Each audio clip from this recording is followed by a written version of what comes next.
Just now, just give me a second. These are the four or few points I'll be talking about. So I just want to write them down so that everybody can see them. On plan.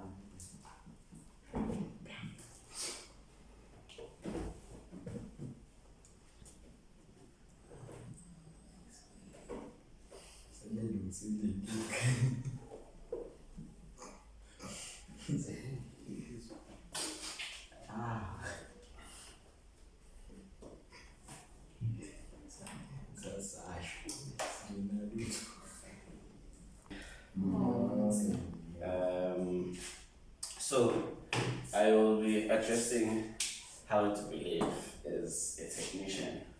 My first point is accuracy over ego.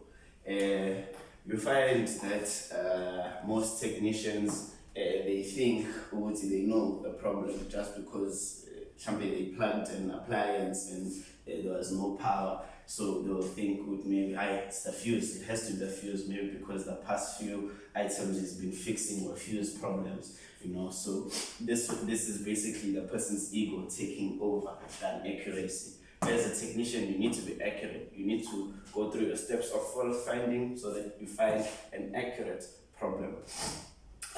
Your next is problem solving skills or controlled problem solving. This is when you do the action of fault finding. You break down your problem. You break down a problem, you open your appliance, you test individual things, you test one thing after another so you can clear, let's say the switch. If you're testing the switch, you can clear it, but it's not the switch. If you're testing the wires, you can clear that so that it is not whatever the case may be. That helps you find your problem or whatever is the issue. The third one is professional calm. This refers to being calm under stressful situations. When you find an item and it feels like it's not fixable and the client is here on your back telling you, hey, I want this thing done now.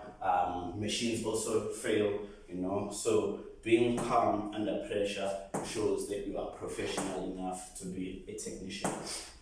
And fourth is respect for safety. It's straightforward. As a technician, you need to understand that you are working with electricity, and electricity is very dangerous, and you do not want unwanted issues. And then 5, clear communication. This is terms of you have a client that comes to you and they ask you, how long will it take to fix my microwave or my iron?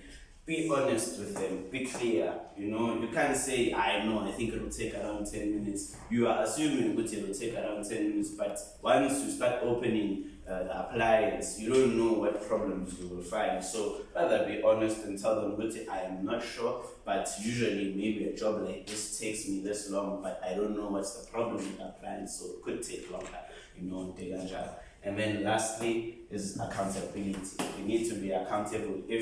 If something breaks while you're fixing it, you need to be accountable for it. You need to be a responsible being, and these are points that will make you a very good technician. Thank you. Thank you.